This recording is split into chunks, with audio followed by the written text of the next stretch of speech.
আমার জীবনে দুটো দোয়া কবুলের অলৌকিক ঘটনা। কেন যেন মনে হতো আমার বিয়ে ব্ল্যাক ম্যাজিক করে বন্ধ করে রাখা হয়েছে। কতবার যে বিয়ে ঠিক হয়েছে, কিন্তু শেষে ভেঙে গেছে। এমনও হয়েছে বিয়ের শপিং অবধি করা শেষ, বিয়ে ভেঙে গেছে। কথা পাকা হবার পর তুচ্ছ কারণে বিয়ে ভেঙে গেছে। তেমন কোন ঝামেলা ছাড়াই লাস্টে গিয়ে আর হতো না, কিংবা সব ঠিক হবার পর এমন একটা ইস্যু ক্রিয়েট হতো যে আমাদের পক্ষে আগানো সম্ভব হতো না। রুকইয়া অডিও শুনতে মন চাইতো না, বড়ই পাতার গোসলও করতে মন চাইতো না।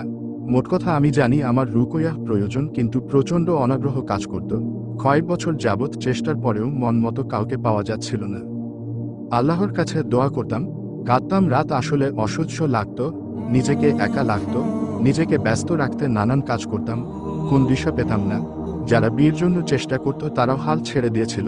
কোন ঘটক লাগালে শেষের দিকে ঘটকও দায়িত্ব ছেড়ে দিত, বলতো চাহিদা মতো ছেলে পাওয়া সম্ভব না। সারা রাত জেগে থাকতাম, চেষ্টা করতাম রাত জাগলেও এমন কাজে যেন ব্যস্ত থাকি যাতে নেকি হাসিল হয়। রুটিন মাফিক রুকইয়া বেশি দিন করতে পারতাম না, মাঝে ব্রেক পড়ে যেত। আবার শুরু করতাম। অনিয়মিতভাবে বদনজরের জাদু কাটানোর অডিও শুনতাম, আল্লাহর কাছে দোয়া করতাম তিনি যেন সমস্যার সমাধান করে দেন। তিনি তো হও বললেই হয়ে যায়। দোয়া করতাম কেউ জাদু করে থাকলে আল্লাহ সুবহানাহু ওয়া তাআলা যেন সেই জাদু নষ্ট করে দেন নিজ ক্ষমতায়, নিজ দয়ায়। এই বছর একদিন স্বপ্নে দেখি আমি টেবিলের সামনে বসা, সামনে কোন পুরুষ লোক, চেহারা দেখিনি, ফিল করেছি আমাকে ফু দিচ্ছে, রুকইয়া করছে। সূরা পড়ে পড়ে খুব অল্প সময় সূরা পড়ল, শেষে আমাকে বলল যে আমার বিয়ে জাদু করে বন্ধ করে রাখা হয়েছিল, এবার সব জাদু নষ্ট করে দেয়া হয়েছে। উল্লেখ্য যে এই স্বপ্ন দেখার 1 মাস আগে থেকে আমার একটা বিয়ের আলাপ শুরু হয়, কিন্তু নানা ঝামেলায় কথা আগাচ্ছিল না। ছেলে পক্ষের নানা সমস্যা ছিল ব্যক্তিগত কাজ নিয়ে। তো আমি যখন রুকইয়া করার স্বপ্নটা দেখি, তো সেই লোককে জিজ্ঞাসা করি এই ছেলের সাথে আমার বিয়েটা কি হবে। লোকটা উত্তর দেওয়ার আগে আমার স্বপ্ন ভেঙে যায়। প্রস্তাবটা শুরু হবার সময় থেকেই টানা 1 মাস ইস্তেখারা করেছি, তাহাজ্জুদে উত্তম সিদ্ধান্ত চেয়েছি।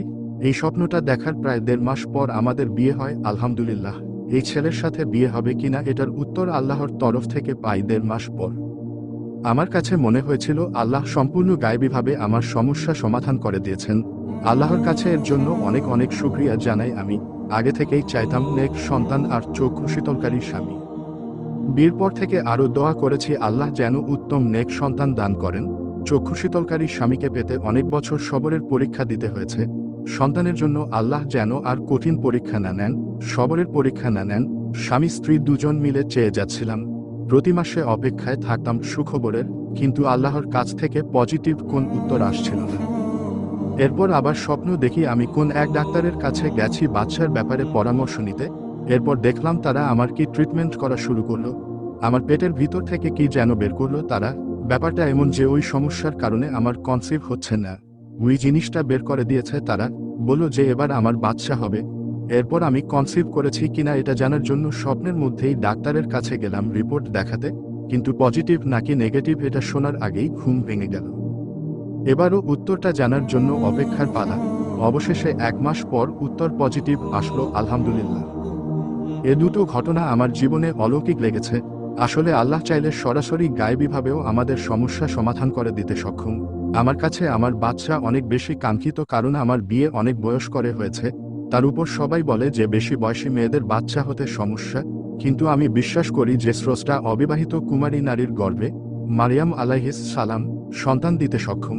তিনি আমার গর্ভেও সন্তান দিতে কেন সক্ষম হবেন না। এভাবে বলে বলে দোয়া করতাম আল্লাহর কাছে। আসলেই লা হাওলা ওয়ালা কুওয়াতা ইল্লা বিল্লাহ, আল্লাহ ছাড়া আর কোন সাহায্যকারী নেই। নাম প্রকাশে অনিচ্ছুক এক বোন।